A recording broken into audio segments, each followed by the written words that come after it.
Hello बच्चों, स्वागत है आप सभी का आपके इस यूट्यूब चैनल में। तो आज के इस क्लास में हम करेंगे कक्षा 7 जेसीईआरटी बोर्ड मतलब झारखंड बोर्ड के बुक का भूगोल का अध्ययन 9 जो कि है शीतोष्ण घास स्थल में जीवन का कंप्लीट क्वेश्चन आंसर। इससे पहले हमने इसका बेसिक थ्योरी अच्छे से कंप्लीट करा है। अगर आपने इसे नहीं देखा तो डिस्क्रिप्शन में आपको उसकी लिंक मिल जाएगी। तो चलिए क्वेश्चन आंसर शुरू करते हैं।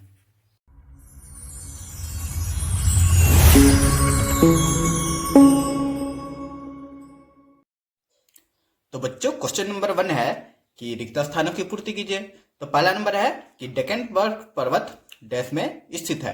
तो डेकेन्सबर्ग पर्वत आपका कहाँ है? दक्षिणी अफ्रीका। तो दूसरा है कि उत्तरी अमेरिका के शीतोष्ण घास स्थल को डैश कहते हैं। तो इसको हम लोग कहते हैं प्रेयरी। क्लियर। तीसरा है कि डैश को बर्फ खाने वाली पवन के नाम से जाना जाता है। तो हमने चैप्टर जब पढ़ाया था तो बताया था कि चिनुक चिनुक जो है उसको बर्फ खाने वाली हवा कहा जाता है या पवन कहा जाता है। तो इसका आंसर हो जाएगा चिनुक। चौथा नंबर है कि मेरिनो को से डैश प्राप्त होता है। तो मेरिनो से ऊन प्राप्त होता है। मेरिनो एक क्या है? भेड़ है, भेड़ की प्रजाति है। क्लियर। पांचवा नंबर है कि वेल्ड घास स्थल डैश में पाया जाता है। तो वेल्ड जो घास स्थल है वो आपका दक्षिणी अफ्रीका में पाया जाता है। तो यहाँ पे मेरा क्वेश्चन नंबर 1 कंप्लीट होता है। चलिए आप देखते हैं अगला, जो कि है सही उत्तर लिखे। तो आपका पहला नंबर जो क्वेश्चन है वो है कि प्रेयरी घास मैदान का मुख्य फसल है। तो प्रेयरी को गेहूं का टोकरी भी कहा जाता है, बताया था हमने। तो ये हो जाएगा गेहूं। क्लियर। दूसरा है विल्लो और पॉपुलर नामक वृक्ष कहां पाए जाते हैं। तो ये भी आपका पाया जाता है प्रेयरी में। क्लियर। तो इसका भी क्वेश्चन नंबर का हो जाएगा। अगला है कि वेल्ड प्रदेश में प्रभावित होने वाली नदी है। तो इसका आंसर हो जाएगा लिम्पोपो। ठीक ना, लिम्पोपो जो वेल्ड में प्रभावित होती है।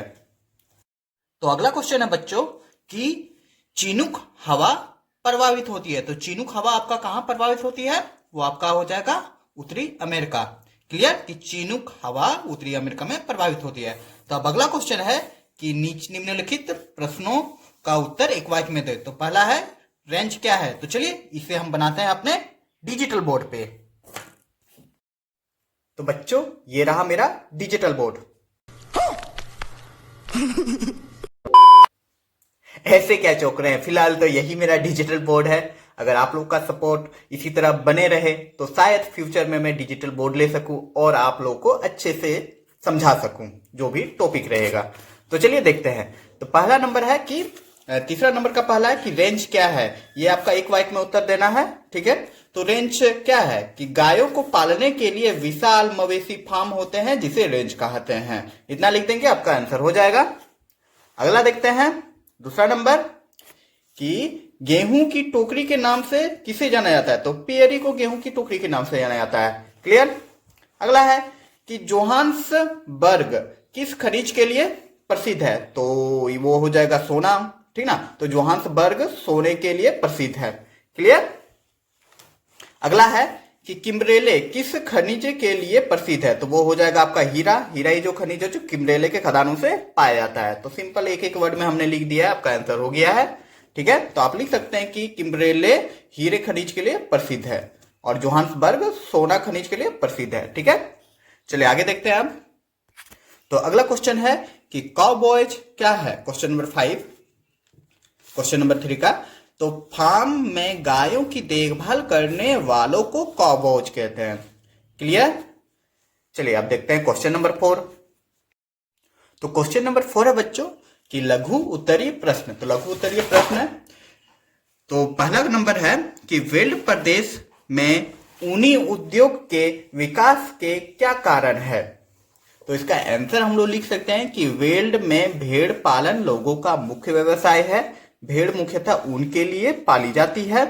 यहाँ की मेरोनी प्रजाति की भेड़ की ऊन उत्तम कोटि की होती है जिस कारण, ठीक है, वेल्ड में ऊन उद्योग का बहुत अधिक विकास हुआ। इतना लिख देंगे तो आपका आंसर हो जाएगा। चलिए अब देखते हैं अगला क्वेश्चन। तो क्वेश्चन नंबर 2 है कि विश्व के प्रमुख घास स्थलों का नाम लिखें। ठीक ना।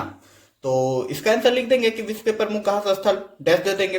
पहला लिख देंगे उत्तरी अमेरिका, जो कि है पेयरी। उत्तरी अमेरिका में पेयरी पाया जाता है, जो इस चैप्टर में हमने पढ़ा था। और क्या पढ़ा था? दक्षिण अफ्रीका का वेल्ड पढ़ा था। और एक हम लिख देंगे उत्तरी अमेरिका लिखे पेयरी, तो दक्षिणी अफ्रीका में आपका पंपास है।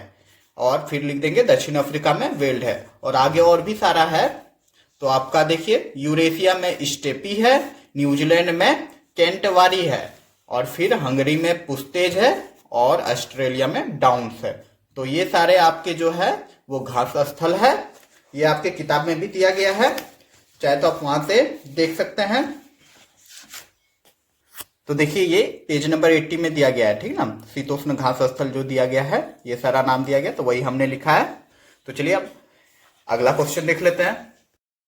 तो अगला क्वेश्चन है बच्चों कि पेयरी प्रदेश के वनस्पति एवं वन्य जीवन का वर्णन करें। तो पेयरी प्रदेश में जो जो वनस्पति पाया जाता है और वन्य जीवन कैसा रहता है उसके बारे में लिखना है। तो चलिए लिखते हैं कि पेयरी सामान्यतः पेड़ विहीन होते हैं, मतलब पेड़ नहीं होते हैं। वर्षा की न्यूनता के कारण इस प्रदेश में वनों के स्थान पर घास उगती है। क्लियर? उसके आगे लिख सकते हैं कि नदी घाटियों में जहां जल उपलब्ध है वहां वृक्ष के रूप में विल्लो, अल्डर तथा पोपेलर नामक वृक्ष उगते हैं। इतना लिख देंगे। अब जानेंगे इसका वन्य जीवन के बारे में। तो इस प्रदेश में पाए जाने वाले जीवों में बाइसन या अमेरिकी भैंस, खरगोश, काइयोट, गोफर एवं पेयरी कुत्ता है। इतना लिख देंगे, आपका आंसर हो जाएगा। तो यहां पे मेरा क्वेश्चन नंबर 4 कंप्लीट होता है। चलिए अब देखते हैं क्वेश्चन नंबर 5। तो बच्चों क्वेश्चन नंबर 5 है अंतर बताए। तो एक नंबर में है पेयरी एवं वेल्ड के फसलें, और दूसरा में जोहान्सबर्ग और किम्बरेले। तो चलिए इसको बनाते हैं। तो बच्चों हम लोग लिख देंगे कि पेयरी और वेल्ड की फसलें में जो अंतर बताना है, तो लिख देंगे पेयरी और वेल्ड के फसल में अंतर। पहला लिख देंगे पेयरी, ठीक है। तो पेयरी के बारे में लिख सकते हैं कि पेयरी में गेहूं तथा मक्का प्रमुख खाद्यान्न फसल है। इसके अतिरिक्त आलू, सोयाबीन, ये सोयाबीन है, आप लोग सुधार लीजिएगा, थोड़ा हमसे ही मिस्टेक हो गया है। तो आलू, सोयाबीन, कपास उगाई जाती है। क्लियर? तो वेल्ड के बारे में हम यहाँ लिख सकते हैं कि यहाँ की प्रमुख फसलें मक्का, गेहूं, ज्वार, आलू इत्यादि है। और तंबाकू, गन्ना और कपास जैसी नकदी फसलें भी यहाँ उगाई जाती है। क्लियर? इतना लिख देंगे तो आपका आंसर हो जाएगा। चलिए अब देखते हैं इसी का क्वेश्चन नंबर 2। दूसरा नंबर क्वेश्चन है जोहान्सबर्ग और किम्बरेले। तो इसके बीच अंतर लिखना है, तो लिख देंगे जोहान्सबर्ग और किम्बरेले में अंतर। तो पहले हम हेडिंग दे देंगे जोहान्सबर्ग, उसका लिखेंगे जोहान्सबर्ग के बारे में कि जोहान्सबर्ग को विश्व की स्वर्ण राजधानी कहा जाता है। यहाँ पर अत्यधिक मात्रा में सोना का खनन किया जाता है। और किम्बरेले के बारे में लिख सकते हैं कि किम्बरेले हीरे के खनन के लिए प्रसिद्ध है। यहाँ पर अत्यधिक मात्रा में हीरे का खनन किया जाता है। इतना आप लोग लिख दीजिएगा, आपका आंसर हो जाएगा। तो यहाँ पे क्वेश्चन नंबर 5 भी कंप्लीट होता है। अब चलिए देखते हैं क्वेश्चन नंबर 6। तो क्वेश्चन नंबर 6 है कि कारण बताए। कारण बताना है, पेयरी को गेहूं की टोकरी कहा जाता है, क्यों कहा जाता है उसके बारे में बताना है। और वेल्ड को ग्रीष्म ऋतु में वर्षा मिलती है, ऐसा क्यों होता है। तो चलिए बनाते हैं, इसको भी समझते हैं। तो इसी तरह हम लोग लिख लेंगे कि पेयरी को गेहूं की टोकरी क्यों कहा जाता है, मतलब कारण बताना है। तो हम लोग लिख सकते हैं इसका आंसर कि पेयरी के मैदान गेहूं की फसल के लिए सर्वोत्तम है, मतलब अच्छा है, गेहूं का फसल अच्छा से उग जाता है यहाँ पे। और गेहूं की अत्यधिक उत्पादन के कारण पेयरी को गेहूं की टोकरी कहा जाता है। इतना लिख देंगे, आपको आंसर हो जाएगा। क्यों कहा जाता है समझ में आ गया ना, कि गेहूं का उत्पादन ज्यादा होता है इसीलिए कहा जाता है। अब दूसरा नंबर क्वेश्चन देख लेते हैं। तो दूसरा नंबर है कि वेल्ड को ग्रीष्म ऋतु में वर्षा मिलती है, ऐसा क्यों। तो इसका आंसर हम लोग लिख सकते हैं, और ये जो आंसर हमें मिला है यह हमें एनसीईआरटी के बुक से निकाला है, ठीक ना, आपका जेसीईआरटी बुक में नहीं दिया गया है। सिर्फ ये दिया गया है कि वो ग्रीष्म ऋतु में वर्षा होती है। तो एनसीईआरटी बुक से हमने लिया ये आंसर कि वेल्ड को ग्रीष्म ऋतु में वर्षा मिलती है क्योंकि यह वेल्ड के तटों पर गर्म महासागरीय जलधारा प्रवाहित होने के कारण होता है। तो इतना आप लोग लिख दीजिएगा तो आपका आंसर हो जाएगा। क्यों होता है वर्षा उसके बारे में बता दिया है, क्योंकि जो वेल्ड की तट होता है वहां पे महासागरीय गर्म जलधारा जो बहती है, जिसके कारण वहां पे वर्षा होता है। गर्म जलधारा बढ़ती है तो भाप बनता है, तो वह बादल बनता है, फिर बादल से वर्षा होती है। आप लोगों को तो पता ही होगा कि बादल से बारिश कैसे होती है, तो ये चीज लिखा गया है। चलिए तो यहाँ पे कारण बताइए पे कंप्लीट होता है। अब चलिए देख लेते हैं क्वेश्चन नंबर 7। तो बच्चों क्वेश्चन नंबर 7 है दीर्घ उत्तरीय प्रश्न। तो पहला नंबर है पेरी घास का मैदान का विस्तार और आर्थिक जीवन की व्याख्या करें, और दूसरा है वेल्ड प्रदेश का विस्तार और मानवीय क्रियाकलाप का वर्णन करें। तो चलिए करते हैं इन लोगों का वर्णन और व्याख्या।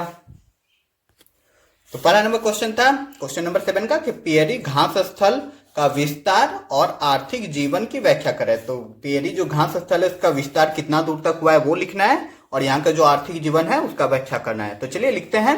तो हम लिख सकते हैं कि उत्तरी अमेरिका के शीतोष्ण घास स्थल को पेरी कहते हैं। उत्तरी अमेरिका में यह प्रदेश पश्चिम में रॉकी पर्वत तथा पूरब में ग्रेट लेक के मध्य फैला हुआ है। ठीक ना, पेरी का आपका बता रहा लोकेशन की कहाँ पे है, तो वो कहाँ पे है, यह पश्चिम में कहाँ है, रॉकी पर्वत से ढका हुआ है और पूरब में ग्रेट लेक से कवर किया हुआ है। ठीक ना, और बीच में क्या है आपका पेरी घास स्थल। इसमें संयुक्त राष्ट्र अमेरिका और कनाडा के मध्यवर्ती भाग सम्मिलित है। इतना लिख देंगे इसका विस्तार के बारे में। अब चलिए देख लेते हैं इसका जीवन, ठीक ना, आर्थिक जीवन कैसे होता है यहाँ पे। तो इस प्रदेश के लोग काफी परिश्रमी होते हैं। विश्व के दो सबसे अधिक विकसित देश संयुक्त राष्ट्र अमेरिका एवं कनाडा यहीं स्थित है। कृषि की वैज्ञानिक विधियां, आधुनिक कृषि यंत्र जैसे ट्रैक्टर, हार्वेस्टर एवं कंबाइन के उपयोग से उत्तरी अमेरिका सबसे बड़ा खाद्यान्न उत्पादक बन गया है। इतना हम लोग लिख देंगे तो आपका आंसर हो जाएगा। ज्यादा बड़ा नहीं करेंगे, एक पेज काफी है। तो चलिए अब अगला क्वेश्चन देख लेते हैं। वैसे भी इसमें बहुत कुछ लिखा जा सकता था, पर हमने छांट छांट के अच्छा इंपॉर्टेंट जो पॉइंट्स है वही लिखाया है ताकि आप लोग को याद करने में आसानी हो। तो इतना लिख देंगे, आपका आंसर हो जाएगा। चलिए देख लेते हैं आप इसका क्वेश्चन नंबर 2 जो कि इस चैप्टर का लास्ट क्वेश्चन है। तो क्वेश्चन नंबर 2 है कि वेल्ड प्रदेश का विस्तार, ठीक ना, इस बार वेल्ड प्रदेश का विस्तार पूछा है और मानवीय क्रियाकलाप का वर्णन करें। यहाँ पे मानव कैसे क्या क्या करते हैं उसके बारे में बताना है। तो देखिए, दक्षिण अफ्रीका में शीतोष्ण घास स्थल को वेल्ड कहते हैं। दक्षिण अफ्रीका में यह डेकेन्सबर्ग पर्वत के पश्चिम में स्थित है। ठीक है, डेकेन्सबर्ग पर्वत के यह पश्चिम में स्थित है। दक्षिण अफ्रीका में एक पर्वत है डेकेन्सबर्ग पर्वत, उसके पश्चिम में यह स्थित है। यह प्रदेश मूलतः उत्तरी दक्षिणी दिशा में फैला हुआ है, उत्तर और दक्षिण दिशा में फैला हुआ है। इसके पश्चिमी दिशा में क्या है, कालाहारी मरुस्थल है। क्लियर। तो यहाँ पे इसके विस्तार के बारे में हमने लिख दिया। अब चलिए लिखते हैं इसका मानवीय क्रियाकलाप। तो मानवीय क्रियाकलाप में हम लोग लिख सकते हैं कि वेल्ड की मिट्टी अधिक उपजाऊ नहीं है। यहाँ की प्रमुख फसलें क्या है, मक्का, गेहूं, ज्वार, आलू इत्यादि है। तंबाकू, गन्ना और कपास जैसी नगदी फसलें भी यहाँ उगाई जाती है। भेड़ पालन यहाँ के लोगों का प्रमुख व्यवसाय है। ठीक है, और दूध उत्पादन यहाँ की दूसरी महत्वपूर्ण व्यवसाय है। इतना लिख देंगे शॉर्ट में तो आपका आंसर हो जाएगा। तो यहाँ पे मेरा क्वेश्चन नंबर 2 भी कंप्लीट होता है और इसके साथ इस चैप्टर के सारे क्वेश्चन आंसर कंप्लीट होता है। उम्मीद करूंगा कि वीडियो आपको अच्छे से समझ में आई होगी। अगर अच्छे से समझ में आए तो ज्यादा से ज्यादा लाइक करें, शेयर करें और आप हमें सपोर्ट करें इस चैनल को सब्सक्राइब करके। और या फिर पसंद ना आए तो डिसलाइक भी करें और कमेंट भी जरूर करें आखिर क्या गलती रह गई है। तो चलिए मिलते हैं इसी तरह के वीडियो में।